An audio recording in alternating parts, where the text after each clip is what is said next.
ನಮಸ್ಕಾರ. ಇಂದಿನ ಪ್ರಸ್ತುತಿಯ ಪದ್ಯ ಪ್ರಕೃತಿಯ ಸೊಬಗು.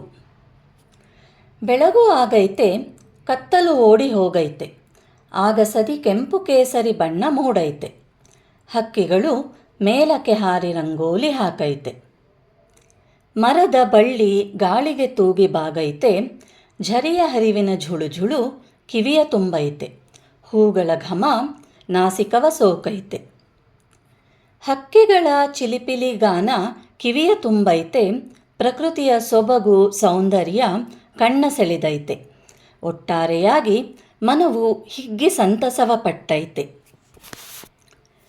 ಈ ಪದ್ಯವನ್ನು ನಾನು ದೊಡ್ಡರಂಗೇಗೌಡರವರ ಮೂಡುತ ರವಿ ಎಂಬ ಪದ್ಯವನ್ನು ಉದಾಹರಣೆಯಾಗಿ ಮಾಡಿಕೊಂಡು ನನ್ನದೇ ರೀತಿಯಲ್ಲಿ ಅನುಕರಣೆ ಮಾಡಿ ಬರೆದಿದ್ದೀನಿ.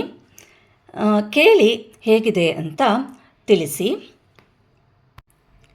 ಈಗ ನಾನು ಮೂಡುತ ರವಿ ಈ ಪದ್ಯವನ್ನು ಕೂಡ ಓದ್ತೀನಿ, ಕೇಳಿ.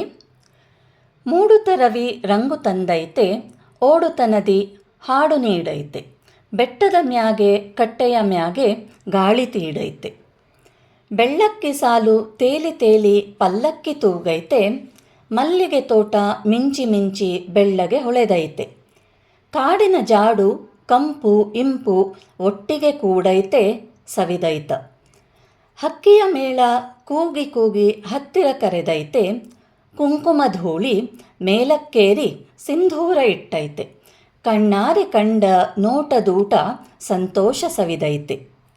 ಇದು ದೊಡ್ಡರಂಗೇಗೌಡರವರ ಮೂಡುತ ರವಿ ಪದ್ಯ. ಈ ಪದ್ಯವನ್ನು ಉದಾಹರಣೆಯಾಗಿಟ್ಕೊಂಡು ನಾನು ಮಾಡಿರುವ ಈ ಅನುಕರಣೆಯ ಪ್ರಯತ್ನ ಹೇಗಿದೆ ಅಂತ ತಿಳಿಸಿ.